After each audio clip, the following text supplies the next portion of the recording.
Hey there, and welcome back to Personal Best Outdoors. For those of you guys that are just stopping by for your first time and tuning in, welcome. My name is Chris. Um, Longtime bow hunter, outdoor enthusiast. Kind of have had a playlist going on about doing like an 11 factor arrow build. Obviously 12 factors minus the tapered shafts. We got completed with that process, and as of right now, it is July 30th. We're getting really close to the starting of archery season. For deer and elk. Black bear starts next month. So basically what I'm doing is I'm converting my bow over from my typical target setup for practicing in the off season to doing fully dedicated hunting rig. A lot of what I do is typically I'll run a tight spot quiver. This year, as we get into hunting season, just because my arrow weight went up a little bit, I'm looking to put that Mathews removable one-piece quiver on. So we're going to be installing that on my VXR. It's right here on the press. And also going to be going away from the Black Gold Dual Trac to using the Spot Hogg Boonie triple stack this year. That way I just kind of have 3 pins for an archery hunting type situation. Basically has 3 options instead of 2. Should your animal move while you're setting up in your shooting lane, more specifically elk, later on. So went ahead and got my bow set up in the press. I'm going to get you guys set up, kind of show you basically swapping sights over, getting things ready. We're going to adjust or address, I should say, the first, second, and third axes on the sights. Like I told you guys, going to be bringing you a lot of technical how-to type stuff on this channel. So I'm going to go ahead and get you guys set up so I can show you guys what we're going to be doing for getting everything moved over. So stay tuned.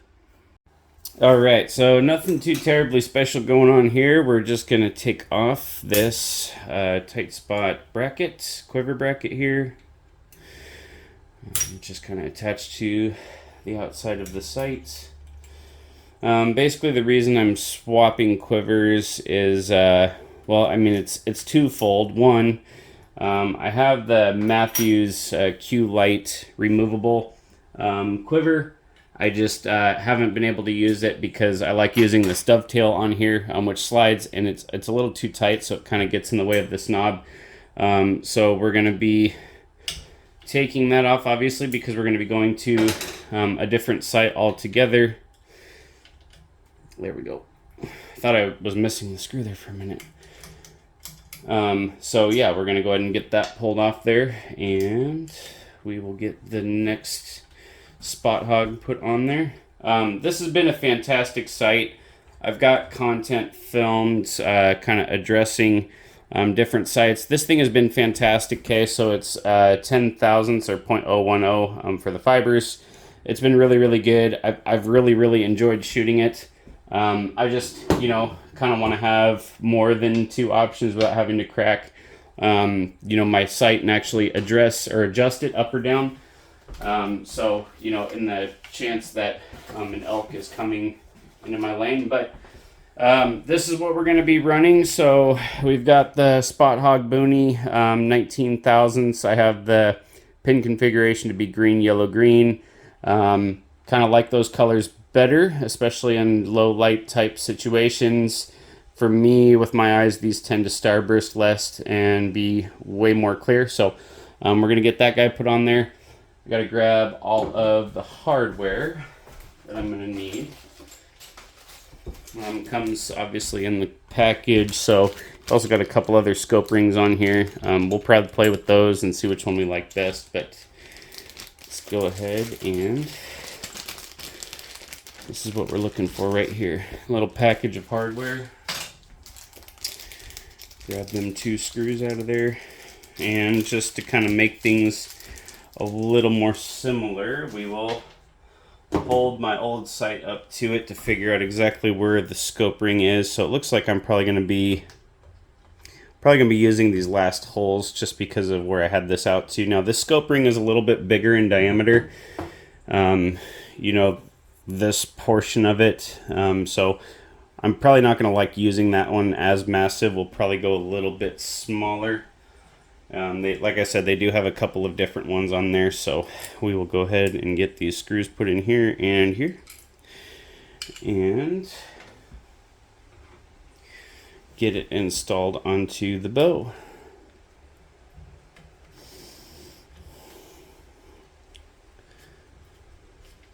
Little pro tip here, so just to prevent yourself from getting things cross-threaded, if you go counterclockwise, you'll feel you can kind of hear it. Listen.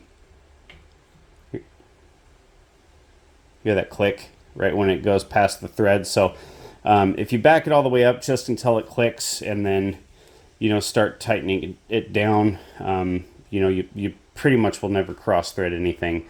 I have yet to do it, but I know that it would be really, really unfortunate if we did. So similar to like doing lug nuts and stuff on your car, okay, torque them a little bit at a time. You don't want to over tighten these, because keep in mind this is steel screws or harder hardware than aluminum. This is an aluminum riser, be pretty easy to torque it out. So literally like that. We have the sight on there. Let's go over to the bow vise and we will check our axes. Alright, so all I've done here is got my bow in the press, and if I hold you guys directly above that level, okay, you'll see in the turret level the bevel is perfect right in the center. Also, if we look from the side of this, now by the way, this is a Hamskea Gen 2 Pro. It's your third axis level, so I kind of use it as a bow level. We've got this completely level and centered on the string, which means our bow is completely plumb, right? What you'll notice is by looking at the bubble inside of the scope itself, okay, so the bubble is slightly to the left. Now, Spot Hogg says that first axis came adjusted and perfectly plumb from factory. Okay, that's why they've never had the first axis adjustment on them up until this sight, which they now have as right here. Okay, so you would loosen these and you would be able to kind of articulate that sight back and forth. So we're going to verify that that's level, and all I'm really going to do is, because up here is your second axis, the scope basically doing this, okay? We're going to assume the first axis is on for now, but we're going to verify that. So I'm just going to take this, I'm going to put it up here on a rigid piece, and make sure that it is level. And if that shows that it is level, then we will know it is the second axis. So let me go ahead and do that, and I will get right back with you guys. All right, so we've got this just basically resting on top, and if you'll notice, focus, there we go. It is perfectly level first axis. So we need to adjust our second axis to bring this bubble, okay, because it is off to the left a little bit. Here, maybe I can show you from there. We need to basically rotate the bubble, right, so that side comes up and this side comes down just a smidge. So let me get you guys set up so I can have both my hands, and I'll show you how to do that.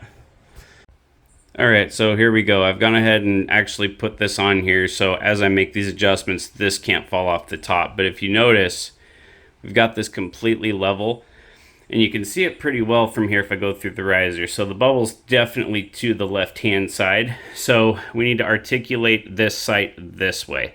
So the way that we do that on a Spot Hogg is pretty simple. So this little screw right here, okay, there's one on each side, and right there, I hope I'm showing you, yep I am, so right there as well. Basically, so keep in mind, righty is tighty, lefty is loosey, so we're going to be tightening this one down counterclockwise, and we're going to be essentially loosening that one, I believe is the way that works, because if we're tightening, well, I guess it's going to depend if we're tightening it, if it's pulling this bracket in, or if it's pulling, yeah, so I said that backwards. This is going to be counterclockwise, the other side is going to be clockwise. Let me get you set up on the tripod to show you. Alright, so there we go, and if I had to hazard a guess, I would say that looks like it's going to be around the 330 seconds. So basically I wanted to show you this, right? Get you a good set of these that have a nice ball end on the backside. Man, they certainly make things a lot easier for working in there at angles. So let's grab the 5/64. Sounds like my wife's home, so you guys might hear my dogs dingle, dingle, dingle, and getting excited. My wife making noises at her doggers. So let's see here. Yep, 5/64. So we're gonna loosen that guy, and I'm gonna tighten that guy.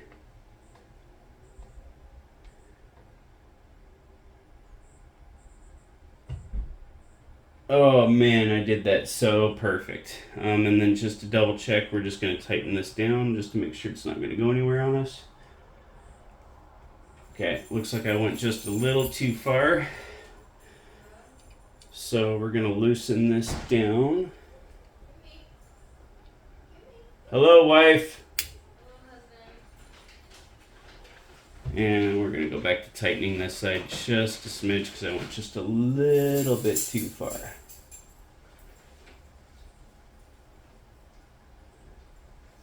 Okay, perfect. So now I'm going to tighten this down so it can't move on me.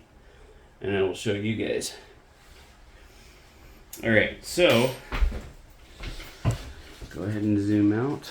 Oops, too far. Sorry, I've got the all-in phone case thing on there. I'll just edit that out. But move that out of the way.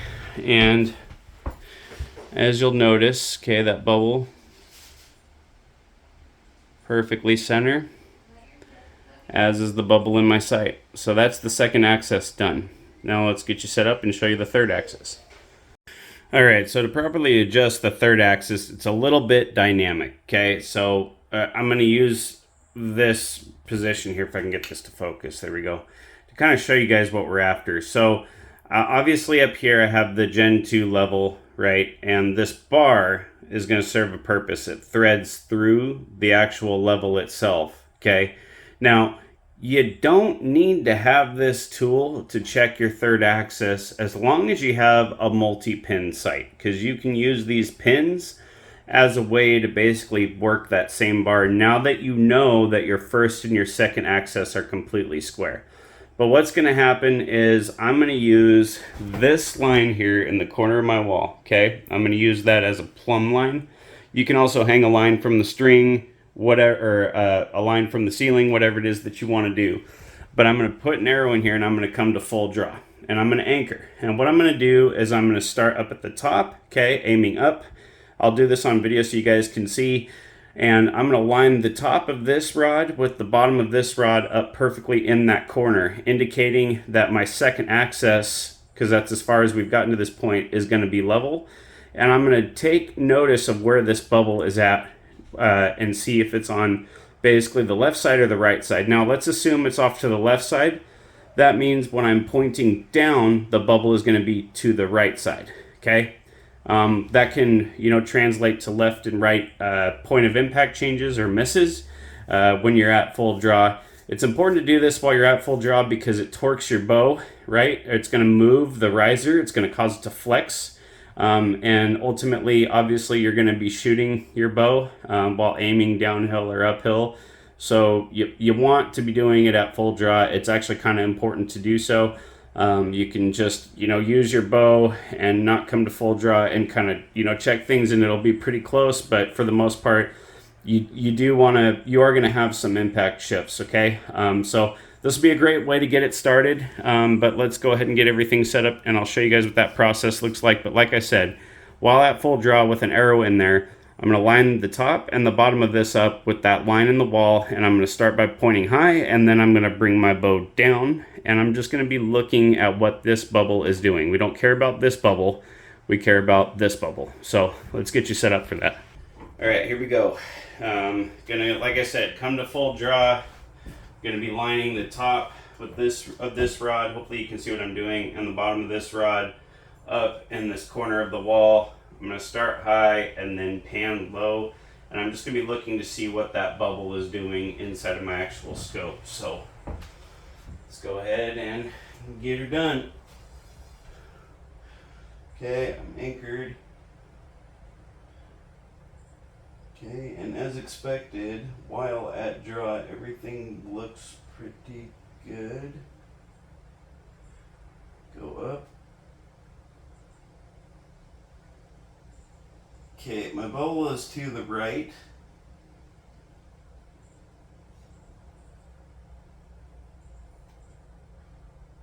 And go down.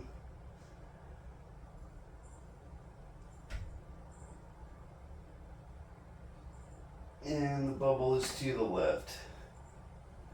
Okay, so we're gonna have to, so when I'm down, the bubble is to the left. which means the left side of the bubble is high when I'm pointing down. Because the bubble is to the right when I'm pointing up, it means the right side of the bubble level is high. So what that means is the scope, instead of being perfectly straight, assuming this is perfectly straight, it's actually like this. So we need to push the left side of the scope away from the riser a little bit. So let's get that set up and I'll show you guys how we do that. Alright, so obviously now we're staring at the front of the scope and not from behind the riser. But basically what we need to do is the scope, okay, we need to turn it like this. Obviously that's a major, or actually, excuse me, I need to push it out. I'm sorry, that's right, we're from the front. Because when I was aiming low, the bubble was towards the left side of the scope, right? In relation to where I was at behind the riser. So from where we are, basically the right side of the scope is high when we're pointing down, because the bubble moves over to that side of the scope. This away, not this away, right? So it means that we need to articulate the scope back away from the riser a little bit. So the way that you do that is obviously we would tighten this down and loosen this one down. However, I have to make a macro elevation adjustment because it's looking like I'm not going to be able to get this in there. So we're just going to take these two off, drop this down to the next one. We'll just leave it there while we're sighting the scope, or getting our axes set up, our third axis. And then I will move it as necessary because I need to get this thing sighted in for this setup. So we'll just take this screw off.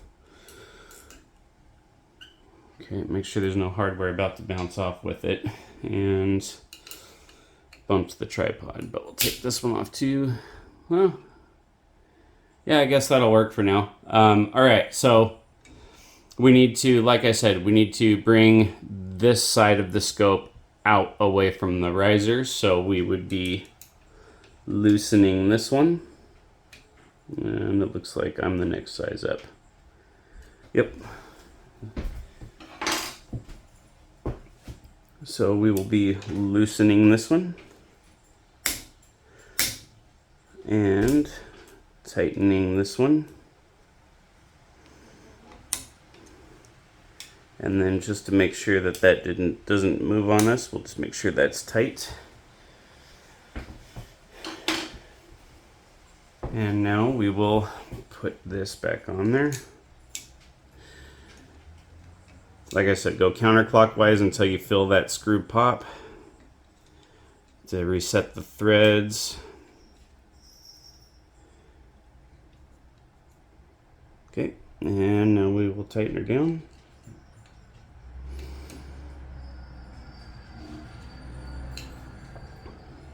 All right, and so now we just have to come to full draw again and check it again. Let's just see how much of an improvement that adjustment made. Always, just because you never know if your release is going to break or if your D-loop's going to break, always knock an arrow. I would much rather patch a hole in the wall than try to fix a blown up bow. So I will tell you this much, a 75-pound bow is super light when you've been shooting an 86-pound bow in your off season. Hold this thing at full draw all day. Alright. We are a little to the left there.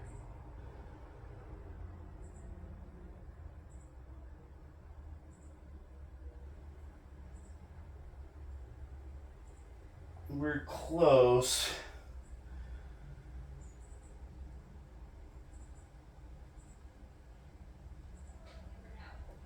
We still have to move it over. All right. So let's do another third axis adjustment. All right, second verse, same as the first. Go ahead and loosen this guy up. Or take it out, I guess. And we just do like a quarter turn on this one. Or not even that much, maybe an eighth. And we need to come out here because we still need to move the scope the direction that we have been moving it. So we'll try like a half turn there. And we'll put a half turn in this one. Tighten this down. Okay.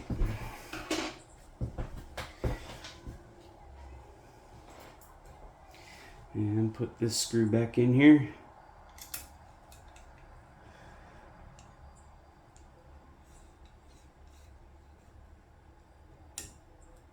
Alright, tighten this guy down. And let's check her again. Alright. Make sure you guys can see. Yeah, maybe a little more there. There we go. Alright. Number 3 is third time the charm.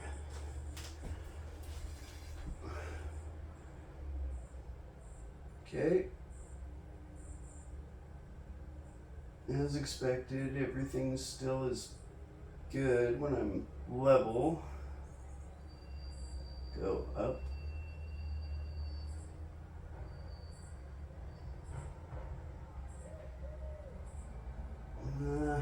Close.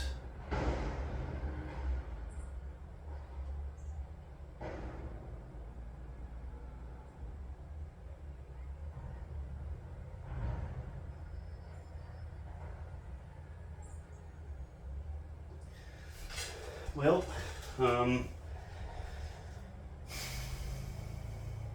it's super close. I'm going to take a rest for a minute because I was kind of at draw for a minute there and felt like I was getting a little bit shaky. So I'm going to rest for a minute and we'll use this line right here because it's a little more fine and it shows up a little bit better. And I'll just aim down. Draw.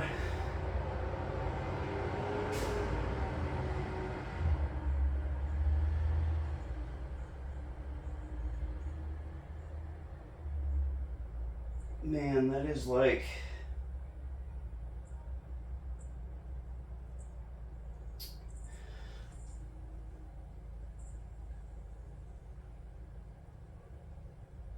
that's perfect.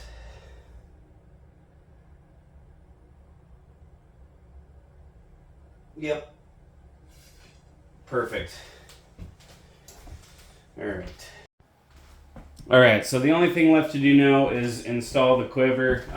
Like I said, typically, you know, I'm a fan of these quivers. I really like them. I've just had this Mathews, you know, one piece removable quiver that I've been wanting to use. So honestly, not a fan of the old Mathews style quiver that's on the Monster Safari there. So I'll probably move this guy over to it. Finally have a reason for using this Mathews, you know, one piece removable quiver. So we took the bracket off, but we have to install the hardware for basically the new Mathews bow. And so what we're going to be doing here is this bracket is your top bracket. It's kind of got like this half moon kind of a shape. The reason that it is your top bracket, I will show you. All right, I'll just pick that up later. Don't need it right now, but on the back side of the quiver, you have two spots where it attaches. So one is here, okay? You can see like from the back side that it obviously slides in. You can see here that that just isn't gonna fit, okay? So if you ever get confused, obviously, you know, we learn shapes as kids, hopefully. But this circular shape, this is a circular shape. That's gonna slide in there, it's not going anywhere, all right? So this is gonna, oops, kick the tripod. But this is gonna be the one that goes on top, and they only go in one way. So there's an indentation if we look at the back side. So you see that this is like circular, okay? That's gonna go right in there, and you'll see there's a little bit of like a cut out there. That's where this little piece right here is gonna go, if it'll focus. There we go. That's gonna fit right into that cutout on the riser, okay? So this one goes above, and then the lower one has the exact same shape. I just haven't taken the screw out, but this is the lower one. Okay, you can see that. It's still got this circular shape here with this circle here, it's going to fit in that indentation right down there. So let's go ahead and get this put on. Also, they come with this little washer. So focus, there we go. It's like aluminum, yeah, aluminum for sure. So this is going to go on the inside of the riser. So basically, not right here. It's going to go in from the opposite side. So let's go ahead and put this together. Little bit of a pro tip. It works a lot easier if you put this on your tool. Giggity. Like so. Let me make sure you're showing you guys. And then insert this from the back side. Giggity, giggity, giggity. Instead of trying to like fish your fingers in there and stuff. Giggity, giggity, giggity. Alright. If that's sitting in its indentation, it'll kind of drop right in there. There we go. And now we just tighten her down.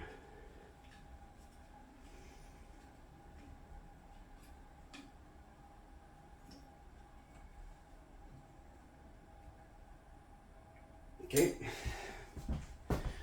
And same thing with the lower. So, like I said, you can't put these in the wrong way. The worst that you could do is maybe put the lower one on the top side and the top side one on the lower side. All that's going to happen is you'll be installing your quiver upside down. I've heard of people doing that. You can't do it with this sight because then your arrows are going to be kind of running up against this stuff here. It just won't work. So, I mean, hopefully you understand what end of the quiver goes up. If you're completely brand new to this, I'm not trying to offend you. Obviously, that's why you're watching the video, is you're trying to learn. So, I mean, it's not really something that you can mess up. If you put it on the wrong way, you'll figure it out the first time you try to use it, and then you just swap it around. Not really a big deal. All right, so we've got those installed. And then for installing this quiver, you just kind of drop it into this bracket here, okay? And you'll see that this end kind of swings free. And push it in past that bracket and lock her down. Then all we need to do is basically just take your arrows and put them in the quiver. Literally that simple. All right, I'll get you guys set up and we'll discuss this a little further. Alrighty, so there you have it. I mean, doesn't matter if you're type A, type B, or if all you're capable of is literally typing C's. Pretty straightforward. Not really a whole lot there to be confusing. Coming from, this black gold and stuff, there's a lot of things that I really like about it. I mean, it's really, really light. I think black gold probably has the industry beat. We'll discuss that in another video. But the industry beat as far as fiber brightness. The pins are just super, super, super bright. I like running the .010. I just think, for precision, in like a target type environment or out of a 3D setup, I just really think that, that's my favorite fiber. You can't, where I'm at, you can't use, any form of illumination for your sights. So, I mean, I can't use this in like a low light type scenario. And so having those 19 thousandths of an inch, out of a hunting setup for me, tends to work a little bit better, especially if you're, kind of dealing with first or last light and you've got a lot of canopy from a lot of large trees, while kind of elk hunting. And just, the differences between having 2 and 3 pins, that's an extra, 10 yards of variance that you can have, in that moment where it matters. So, I mean, there's a lot of advantages to choosing to run this sight here. It is a lot heavier. I think, where Black Gold is, tough as far as their sights are concerned, is they're just so basic, right? There's not really a whole lot to them.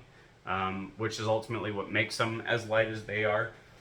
Spot Hogg's definitely got a lot more going on. So, I mean, you've got micro adjust here for your pins for bringing them up and down. You do have that too with the Black Gold on, I believe, nope, you have it on both pins. Nope, you don't actually. You just have it on your lower pin. The upper pin is actually fixed, and you can see the screw right there. So with these here, you can move all three of these pins individually. So you basically, you know, just loosen them, and then with the other screw, you can kind of bring them up or lower them down. So I mean, it's a little easier for sighting in versus like their 5-pin sliders like that's up there. You just basically loosen the pin on the side and you slide the pin up and down. So I mean, it's really easy to go too far and not get things moved far enough when you're trying to get things sighted in. So these are definitely a lot quicker for sighting in, just because the pin movement, okay, you have way more control over that. Way easier to be super precise with it. You know, they just make a really, you know, well-built sight. I was getting ready to touch on this. They're bulletproof, right? So if you take a tumble out in the woods or whatever, your bow falls out of your hand and, you know, it lands on your sight, pretty good chance your sight's going to recover from it. It's going to be just fine without having, you know, any movement, which is like super important, because you never know if right after that, if that elk that you've been, you know, kind of chasing is going to come out on you. You want to know that your stuff is still, you know, accurate enough to be able to put the arrow where it needs to go. So, and then additionally too, you can kind of tell from the front profile of this here. So, I mean, Mathews I know is a very polarizing brand. I'm not really like brand specific or brand loyal or anything. Obviously, there's a lot of Mathews in this household. I believe every person, you know, has that one brand or that one model that shoots just really well for them. Like I said, this is a VXR from 2020. I got it in 2021. So, I mean, I didn't even buy it brand new. It was a consignment bow. I shot it with a lot of new other bows, including, you know, PSE and Hoyt and stuff like that. And just the way this bow shot for me, I just basically fell in love with it. I think at the time there was the V3X, or yeah, I think it went VXR, V3X, V3, Phase 4, and now the Lift is I think where we're on now. So maybe this is 2019. Maybe I got it in 2020. I can't really remember. But anyway, so pretty easy stuff, right? Nothing really super difficult to do. The reason I went with this quiver for hunting is you can hear there's like no rattling on it whatsoever. My tight spot rattles a little bit. I think it just has to do with the way that it connects to the bracket. Even though you tighten that thing down, that thumb screw, as far as you can, that way when you use the lock tab on the screw to kind of really help things bite down. If I've noticed that if I take it just even 1/8 of a turn further to have it really hold in place, it's so tight I can't actually get it on and off the bracket. So this one, you've kind of got like some dampening and stuff between there, and it does sit a little closer to the riser itself, which, you know, obviously kind of helps to keep things level, because I don't hunt with stabilizers. So yeah, I just thank you guys so much for tuning in. Don't be intimidated by this stuff. It's super easy to do. So I appreciate you guys hanging out. If you have any comments, ideas, video suggestions, please share them below. Would love to help you in any way that I possibly can. And yeah, we'll see you on the next one. I'm going to go get this bow sighted in.